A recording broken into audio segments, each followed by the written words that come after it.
At the bar, witnessing tears fled the head. I'm waiting, I guess she tweet. I guess she confess she thinking less, not drinking less. Bathroom sex, best to get spontaneous. I stereotype, put to rest tonight. Imagine, believe, and achieve. It works. Skyline as a rise like fireworks. Smell through the bad, don't. Hey, hello everybody, and welcome to this edition of the Unpopular Hour. Excuse me. This is after the storm. I don't even know where I'm at. And then, of course, Ace is trying to attack whoever the heck he's trying to attack. He's so funny. He cracks me up. But the Thunder, of course, won tonight, beating the Celtics 150. Yes, you heard me. 150 to 117. That's not a misprint. 150 to 117. And of course, guess what? That was without SGA. Out SGA. And I think that was great deal by the Thunder. Great gamesmanship by not letting Boston know that SGA was not playing because they just didn't have, right from the outset, they really just didn't have the right mindset for us. I mean, because you go into the game, you're thinking, okay, so-and-so's playing, and then they're not. And it just kind of messed it up. But, we gave them all they wanted the last time we played them, so there was no sense, there was no reason why the Celtics wouldn't think that we'd come at them. I mean, because we had them by 15 in Boston the last time we played, and they got a chance to come back on us in the third quarter because, he pulled SGA, which I still don't know what he was doing, and they were turning us over, and then he starts Josh in the start of the fourth quarter. And like I said, our coach is very good at managing minutes. Managing the game sometimes, I just don't know. It's just like tonight. We started Dort, Giddey, Wiggins, J-Dub, and K-Will. And I did not know tonight, because remember I was talking about we had won 6 out of 8 when Wiggins started. Well, I didn't know we had won 6 straight games with Wiggins starting. Now 7. He's 7-0 as a starter, and he doesn't start. And we are 16 and 21. 16 and 21. So that means we played 37 games, and he's 7-0 as a starter. And this is our 17th starting lineup. Why?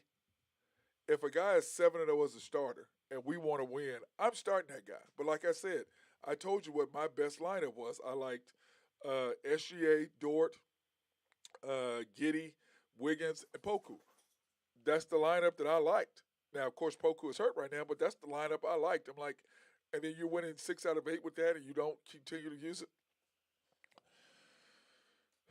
It's very frustrating because we're not going to be in the hunt for Minyama. I mean, and then on top of that, you already have a Chet. What you going to do with him? 2, you're going to have, then Poku, you have 3 7-footers, and only one of them can really block shots, maybe be able to defend the inside, maybe. I just don't understand. But like I said, the Thunder are now 16 to 21. The Celtics dropped to 26 and 12. Great job by the Thunder coming out. But like I said, I don't understand why Wiggins is not starting. But I've always said I'm not at practice, and I tell people that all the time. You can't judge what other people do when you're not at practice. You don't know what the kind of practice player these guys are because you're not there. So you can't really judge what they're doing, how they're practicing, all of that, because you're not there. Period. Not there. But anyway, the Thunder got out to a 19. We were 25-18. We got off to a 19-4 run. It was really nice. Then all of a sudden, with 3:22 to go, we're up 29-20. You have Baisley, Muscala, Giddey, Wiggins, and Trey Mann. Then you substitute out at 2:45. You have J-Dub. What was that? J-Dub. Who is that? I can't even read my own writing. That's very sad. Isaiah Joe, Trey Mann, and Muscala. And I'm like, what are you doing? And what happens? Jason Tatum, they're going to, excuse me. Oh my God, the other one. I can't ever think of his name when I'm not trying to think of it. I was talking about, can somebody guard him? Jaylen Brown. That's in my notes in the third quarter because he was just wearing us out. But they closed to a 13-3 run, which ties up to actually end of the first quarter 33-32. It was very frustrating because when I look at the Thunder, I'm going, hey, you guys have these guys, and then he makes subs. And the substitution pattern, like I said, he costs us 8 to 10 points a game. 8 to 10 points a game because we don't have these guys that can really go. We've got guys who are bouncing around the league here and there, here and there. We have a hodgepodge, kind of like what the Jazz do, except the Jazz is coach is clearly better than ours because he's got them winning a bunch of games. But it's simply because of his substitution patterns. I'm like, what are you doing? Why are you? I mean, what is that lineup you have? Because the Thunder are not bad with the lineups that we do have when we put in the right group in there. But sometimes I just look at him and I'm going, I don't, I don't understand your lineups. And but it was nice. The crowd was nice. I, I'm glad everybody's starting to try to come back to the games because the more you guys go to the games, the more these kids will be able to understand what Thunderdome is. Because this is not Thunderdome. This is Paycom. They don't have any clue what Thunderdome was like when it was rocking. Okay, when it was rocking, when it was the Ford Center, and then when it was the Peak, it was rocking. Okay, it was rocking, and now it's Paycom, and it just you don't really. I mean, you go from Thunderdome to the Peak to Paycom. It just doesn't even have any. How do you even make a name for that? How do you come up with a name for that? I just don't really see how you do. But I just wish these guys would be able to understand. And we have 18,000 in there where it's just rocking, and we're back to the loudest arena in basketball. And I was talking to a friend of mine the other day, and she's like, "Yeah, I just don't go to games anymore because we just we had when we had KD and we had Harden and we had Westbrook and we had Ibaka." And I go, "Hey, baby, I understand that." But we can be good again. We've got one of the best players, young players in the league in SGA. He's coming up. He's getting there. We have one of the best players. But we still got to give him some love. You got to give him some support. You got to come out and let you know that all of his hard work is worth it, that you guys can appreciate him. He can play. Josh Giddey is young. He can play. Dort is stepping up. He's all right. J-Dub, here he comes. So we've got a good group of little young guys. We just need some other stuff. Because remember, we had our Horford. We got rid of him. We had Sabonis. Got rid of him. Now, of course, we got rid of Sabonis in there because of Westbrook. I mean, let's face it. But, I mean, just think we still had Sabonis now. You have SGA and Giddey and Sabonis and Dort. And, dude, you're one away. You're one away. Now, of course, we traded for him. We did not draft him because he was at Orlando. So, but at the end of the first quarter, here are the stats for the end of the first quarter. Oklahoma City took a 34-33 lead. The Celtics were 3 for 10 from three, 52% from the field, 11 rebounds, 16 pips, which is my favorite. The points in the paint. 4 turnovers. Oklahoma City 3 for 10 from three, which of course is about what we shoot, 30%. 50% from the field, however, 13 rebounds, 16 pips for us, only 2 turnovers, and we took care of the basketball, and that was a good thing. Celtics on a 6-9 at bench scoring, and part of the keys, and these were my keys, get off to a good start, take care of the basketball, and then play within ourselves. And I think we did all that in the first quarter. Getting off to, going on a 19-4 run early. We took care of the ball with only 2 turnovers. And we were playing within ourselves. We weren't doing a bunch of going out there shooting a bunch of threes and doing a bunch of things because normally when SGA is not there, that's what we do. When he's not in the game, we shoot threes all over the place. That's what we do. It's just very frustrating for me to watch them when SGA is not there because they just jack up all kind of wild shots. Everybody's like, "Oh, SGA ain't here. I get my shots up now."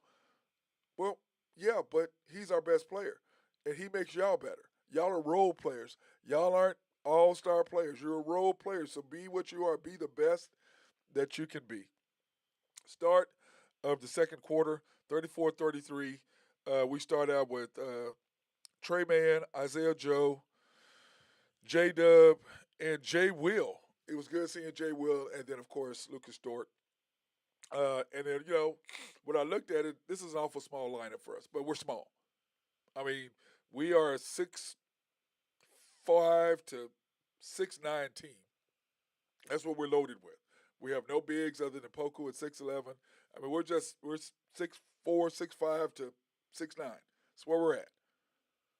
That's where we're at. Whatever, we're not drafting. Two things we needed in the draft were shooters and bigs. Now, we got a hell of a player in J Dub, without question. To me, you still gave up too much. Three first round picks for him. Jang is going to be okay, but he's still not worth 3 picks to me. No way. We go get Jaden Ivey.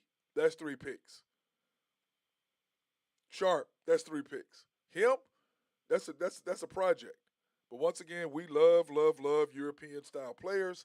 That's the Oklahoma City mentality of players that we got to go get. I'm ready for Sam to go back and go get the KDs and the Westbrooks. Because you remember he went KD.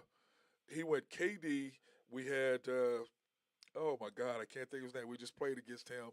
Him and KD. Then you had Westbrook and Ibaka, and then you had James Harden, and then Steven Adams. So every couple of years you got a guy. You went back to back to back with Westbrook and Harden and KD. And I'm just looking at it like, dude, how come you? I know it's thin, but dude, there's some players out there. Let's go get some. But anyway, started a small lineup, but our ball movement the second quarter was fantastic. Guys moving without the ball. Isaiah Joe is a tremendous shooter when he catches and shoots. It's when he tries to do all the Trey Young, Trey Man, he does the same thing. They start at a herky-dicky step back, and all of a sudden you're stepping back from 25 feet. Now you're stepping back to 30 feet instead of stepping back from 18 to 23. There's a little bit of a difference. It's easier to knock down a 23-foot jump shot or three-pointer than it is a 30-foot or 25 or 28 to 30-foot jumper. Three-pointer. It is. It's just easier. So instead of them getting the guy going through the paint or through the three-point line, then stepping back where you're right at the three-point line, you're going to be way more successful than you are because when Isaiah Joe and Trey Man same way, when they catch and shoot at the three-point line, they're deadly. Because you remember one of my earlier breakdowns, I was like, who do I want at the end? I want Trey Man on the three-point line for catch and shoot. I'll take him all day long. Isaiah Joe, all day long. Everybody else, Muscala, yes. Everybody else, Dort even, not at the end of the game, but at the end of the game, give me Robinson Earl, give me Trey Man, give me Isaiah Joe, and give me Muscala. Any of those four, end of the game, spot it up, I'm all about it. Right at the three-point line. Now, if they're back past the three-point line, then no. But right there at the three-point line, give me any of those four to deal. It's kind of like what Pat Riley said. Give me Michael Jordan. If I got to get one shot to win a game, give me Michael Jordan. If I got to give one shot with my life on the line, give me Larry Bird. Same difference here. You want those guys on the line to knock down shots. They more or than do that. But once Isaiah Joe is on the line catching it, wow, unbelievable. And then the one thing I like about Jay Will, he got to play tonight. And he played against the Celtics last time because he's athletic, and I just don't know why he's not playing more. Play him over Baisley. I'll take him over Baisley any day. I don't, but once again, I'm not at practice. You're not at practice. We don't see how they practice. But I see Jay Will. He's physical. He gets out there. He wastes fouls. He's out there playing. He's hustling. Baisley, unfortunate for him, he knows he's done because we didn't extend him. He knows it. So to me, get rid of the guy, send him down, whatever, because you're hoping that he does something to make him tradable. But somebody will take him. He's a first-round pick. Remember, first-round picks always get another opportunity. Now, whether we get anything for him or not, but, right now, he's not giving us anything. He has that same stupid spin move. It just wears me out. He throws his legs out there. Somebody, please teach him how to do a spin move properly. He's all off balance, and you can just see it coming. I'm sitting in the stands like, oh, here comes that spin move. People just turn around and look at me. He does. He go, how do you know? I said, you can see it. He makes the same move every time. You think defenders don't watch tape? They know exactly what he's doing. They watch tape. They know what he's doing. They see what he's got going. It's frustrating as hell to me to see that. It truly, truly is. Oh, man. But the second quarter, the Thunder, outscored them 40-21. Dort making shots. K. Will making shots. Everybody, man, doing his thing. Uh, Going up 74-54 at the end of the second quarter. Loved what I saw. Ball movement, knocking down shots, getting out in transition, taking care of the rebounds, moving the ball, not turning the ball over, handling their defensive pressure. Then them just not, they just were not engaged. But then once they got down 20, they're like, oh, wait a minute. We're down 20 to the Thunder. This is not good. We're better than that. And they are. But that being said, guess what the halftime score was? Thunder up 74-54 at half. And you can see by the stats of what's going on. You can see that the Celtics 4 for 17 from three, 43%, 18 rebounds, 22 pips. It's my guy Jose Fierro. He's want to do. I'm showing him how he can go to YouTube, and you can search. By the way, if you want to, if your Facebook is out, you can YouTube, and you can search After the Storm, OKC Thunder, and then you. Sorry about that. My sinuses are going crazy here.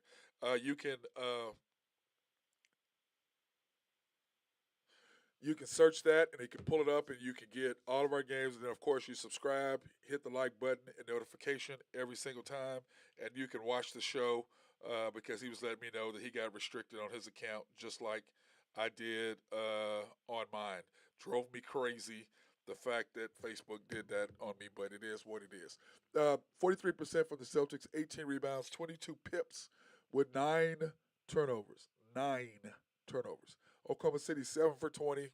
Once again, about right for us when we're forcing threes and not getting out of transition and knocking down open shots and not trying to force it. We're really, really good. 56% from the field, 23 rebounds, and look at that. 38 pips, 38 points in the paint. With only 3 turnovers means we're taking care of the basketball, and look at the bench scoring, which made all the difference. When our bench is knocking down, that's part of why we lost to the 76ers. We just were not engaged. We just could not. I think we had our minds going on going out more than playing in the game. It seemed like it anyway. The Celtics, 13 bench points. Oklahoma City, 30. Yeah, y'all are reading all of these things correctly. 30, count them, 30 bench points for the Thunder. I mean, I'm loving what I'm seeing thus far from the Thunder. Love everything they're doing. I think that we played great by ball movement, moving without the ball, taking care of attacking the basket. Because we attack the basket, and I say that all the time. The thing about SGA, he attacks the basket, and when he attacks the basket, if we cut, he gives up the ball. Same thing with Josh. The more aggressive you are going to the basket, you get into a flow. Then if you get into the flow, that allows your mid-range and your three-point shot to become more easier to make because you're in a rhythm. And when you're not trying to force it. Now, with Dort, he tries to force it because he's trying to turn himself into an offensive or two-way player. Maybe he will, maybe he won't. I have my doubts about it, but the Thunder seem to think that's what they want out of him. So, let's go ahead and take this time to thank our sponsors, Collaborative Logic. We appreciate everything they're doing. And remember, next week we will be allowing you guys to text your questions. You can text your questions, and I'll be able to answer them. And we may be able to do that tomorrow night because the Thunder are on the road, so we may be able to do that tomorrow night. They're on the road at Orlando for back-to-back. And we are 2-2 in back-to-backs this year. 50%, that's not bad for a young team. Mark Long over at SRB, if you have any engineering, surveying, or planning, they are the people that you want to talk to on that. Oak Grove Trucking and my guy Jose Fierro wearing his hat right now, and Greg and Max Nafee at NAFCO. Appreciate them always doing sponsoring us. And then last but not least, YNB, family owned and operated since 1912. They are the bank that makes things happen. They're an equal housing lender, member of the FDIC, and they, of course, are a sponsor for remote live streams at Black, minority, and women-owned businesses, and we appreciate them for sponsoring us so that we can go out and show love into those communities. As well as if you want to pre-qualify online for any personal or business loans, hey, hit them up online at www.ynbok.com. That's www.ynbok.com. Go in there, do all your stuff. Go in there and see Joe Horn. Go in there and see Nathan Taylor. Go in there and see Carson Wright. And boom, you're already done. Sign your name away on the line. And do what? Do what? Get that check or have them deposited if you're already banking with them like I am. So, yeah, just go ahead and do that. I think it's fantastic. And they are an amazing bank. Have been banking with them since I was young. And of course, Randy and Carolyn, they will take care of you. The Wright family is fantastic, and they do a very, very good job there in Yukon. And of course, they have like 5 locations. So the main bank, and then at 401 Elm, and then they have the other one. So, but anyway, started the third quarter. Thunder up 74-54. Now remember, we were up 15 in Boston. End of the second quarter, in the third quarter, they made a run on us. And guess what happened? We turned the ball over. We pulled SGA out, which I still don't know. SGA plays first and third quarter. Why are you pulling him out? That was my first thought. What are you doing? Keep SGA in the game. They're going to attack the rest of the guys, and that's what they did. Unfortunately, I'll get to that here in a minute. But anyway, we started with Josh Giddey, Dort, J-Dub, Wiggins, and Kendrick Williams. And this is the thing. Third quarter, remember, we lead the NBA in scoring in third-point differential. I think, what is it now, 2.4 or 3.4? It was 4.1, so now I think it's 3.4 that we lead in the differential where we score and we hold our opponents. So we're very, very good in the third quarter. And what is part of my keys? Every quarter get off to a good start. And I'm mainly worried about the second quarter and the fourth quarter when SJ is not in the game. And as I've always said, you had to have SJ or Josh, one of them on the courts at all time. But with the emergence of Isaiah Joe, I think that's allowing us to do more. I like the fact that Trey Mann and Isaiah Joe were playing tonight.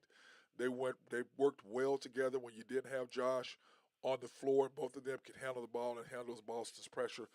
But it was really nice to see that. But anyway, the Thunder opened with the 16-9 run right off the bat. But here comes that man, Jaylen Brown. I almost voted for him in my All-Star voting, but I just couldn't do it.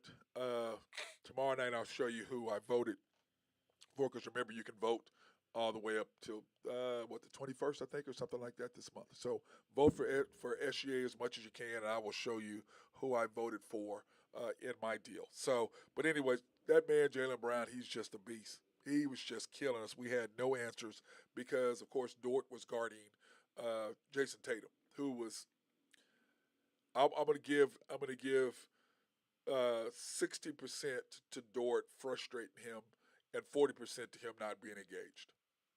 Okay, I'm gonna give Dort some credit for his defense, because I'm gonna say this: when you're really good on offense, the defense, they can only help you have a bad day. You don't stop great offensive players. You don't stop Kobe. You don't stop KD. You don't stop LeBron. You don't stop Kyrie. You don't stop Steph. You don't stop those guys. You just got to hope, hey, let me just be as physical as I can, stay on them as I can, try to get a hand in their face. And I'm just letting you know, hand in face means nothing. Once I get a look at you, look at the rim, it's over. I teach my kids how to shoot the ball with their eyes closed. And what I do is I tell them, look up, look at the rim, close your eyes, and release. Because at that point, it's all mechanics. And if you shot enough, it's all mechanics. It doesn't matter. So putting a hand in his face, really, it helps, but it doesn't. But anyway, against great offensive players, that's all you can do. You just hope they have an off night. You hope that they're not engaged. And then whatever you do, do not piss them off to get them engaged, because once they get engaged, they're just going to kill you. And but anyway, Dort did a good job, so I'm going to give him 60% in forcing Jason Tatum to be basically a non-factor. I mean, he did some stuff, but he was basically a non-factor. Then, of course, we were up 111-83, and then Marcus got tossed. But the one thing we've got to do, we got to make free throws. Isaiah Joe missed a free throw. Man missed a free throw for Tex. What are you guys doing? Make your free throws. But, of course, normally third quarter, who would have been in there? SGA. Shooting 93%. Boom, boom, knock those down. Or in second quarter, and third quarter. He would have knocked them down. That's who we normally got shooting. So those guys got to be able to knock those down. So with 2 minutes and 40 seconds to go, we've got Josh Giddey, Dort, Wiggins, Mann, and Muscala in the game. Nice little run. Loved what that group was doing. Able to take care of the basketball, able to finish at the rim. And Muscala, and you're gonna believe this, Muscala has blocks. Yeah, yeah, that's what I said. I'm like, well, Muscala blocking the ball, Muscala playing defense. And the one thing that Muscala, if that's his weakest thing that he does, it drives me nuts. He cannot play defense. And that's the thing that I wish that we had him able to do, but he is not there for that. And so I appreciate that by Muscala tonight. But anyway, the Thunder outscored them 48-37. Yeah, we scored 48 points in a quarter. We went 34, 40, 48 in the first three quarters. 34 in the first quarter, 40 in the second quarter, 48 in the third quarter against one of the best defensive teams in the league. I think they were top one or two last year. Different coach, different mentality. Now they're scoring more and playing less defense because remember Marcus Smart he is the reigning defensive player of the year, and he's the first guard I think since Gary Payton to have had three first team All NBA deals since Gary Payton did it. So want to give our shout out to the Oklahoma State dude Marcus Smart, even though he got thrown out of the game.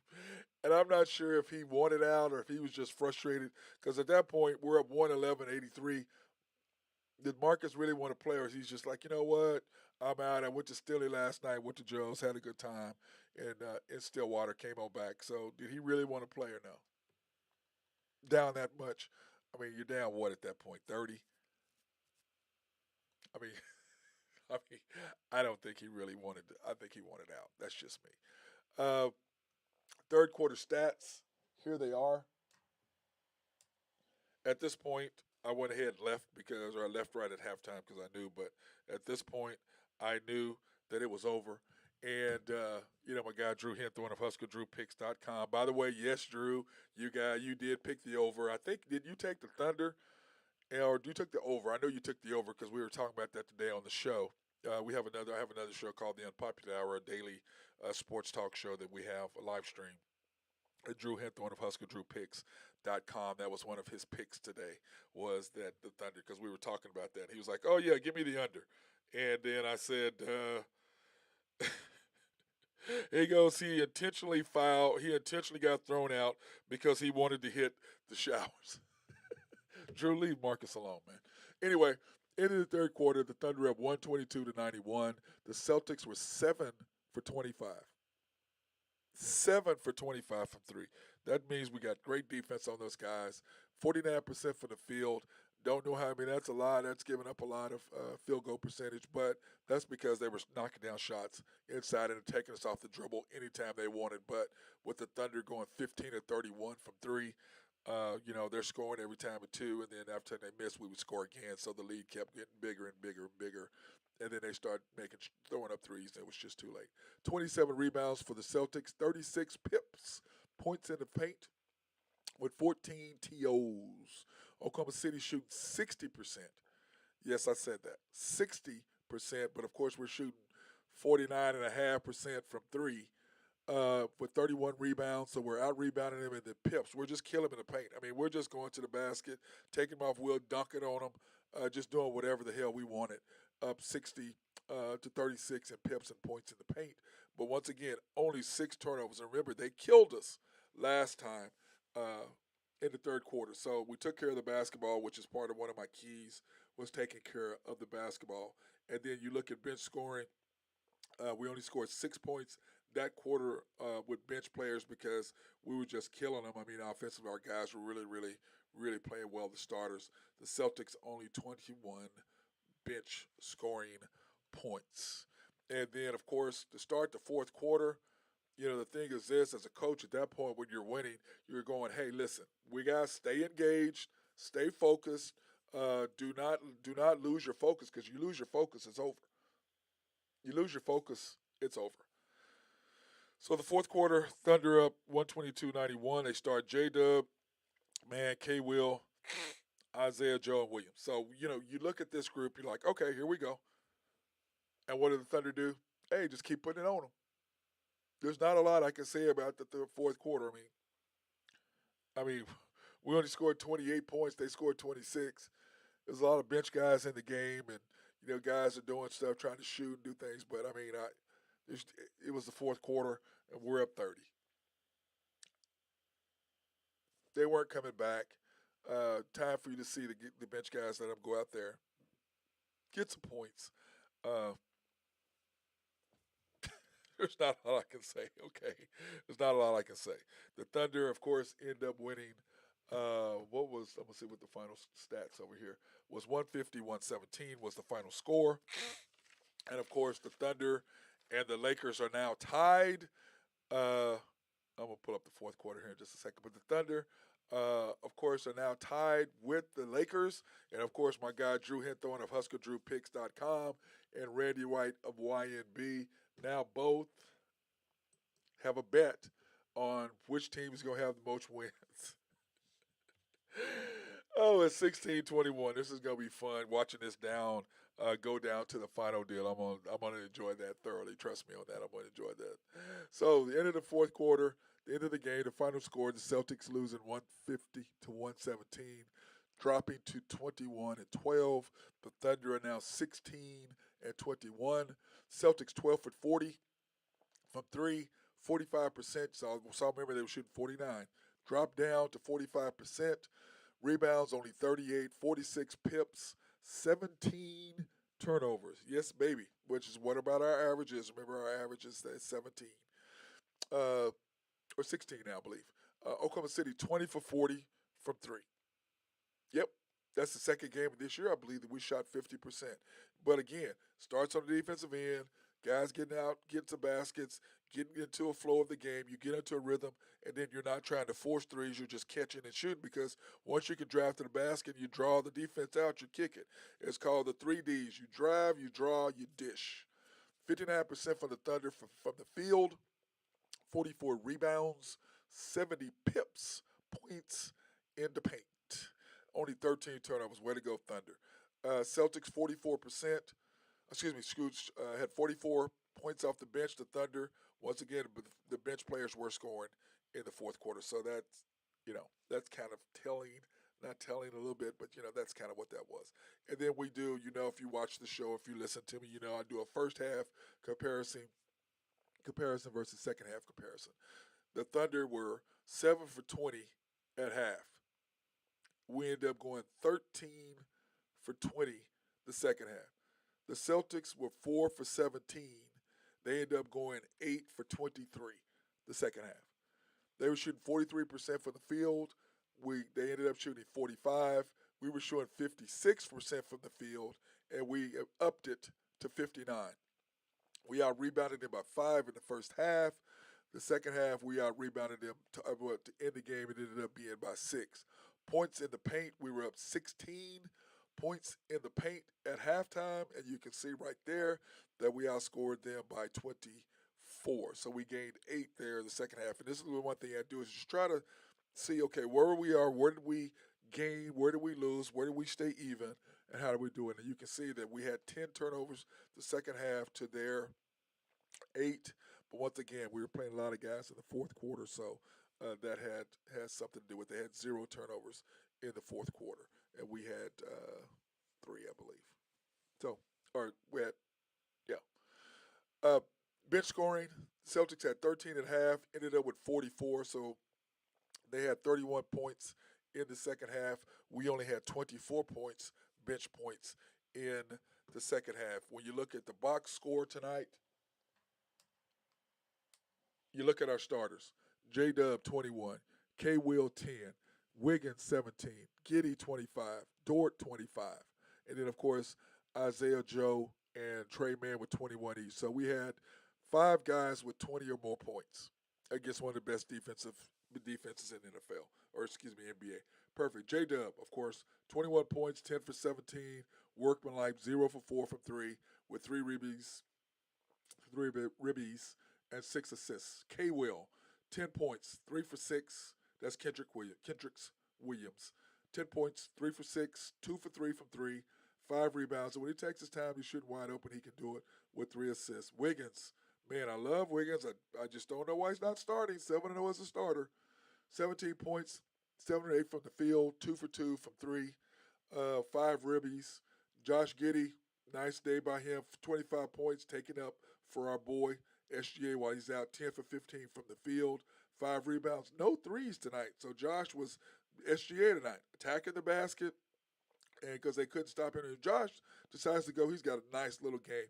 Has great little teardrops and a nice little floater. Love what he does. And remember the difference. Teardrops go off one leg, floaters are off 2. 5 rebounds and 5 assists. Lucas Dort, 23 points. He was 8 for 15, 3 for 6, 50%. But once he's taking his time and knocking down shots, he can do that with 5 rebounds, 3 assists. Darius Baisley, 4 points, 1 for 3, 1 rebound, 1 assist. He's just, I'm feeling sorry for him. I really do. I feel sorry for him. Jay Will, 8 points, 3 for 6 from the field, 2 for 3 from 3, 7 rebounds, 3 assists.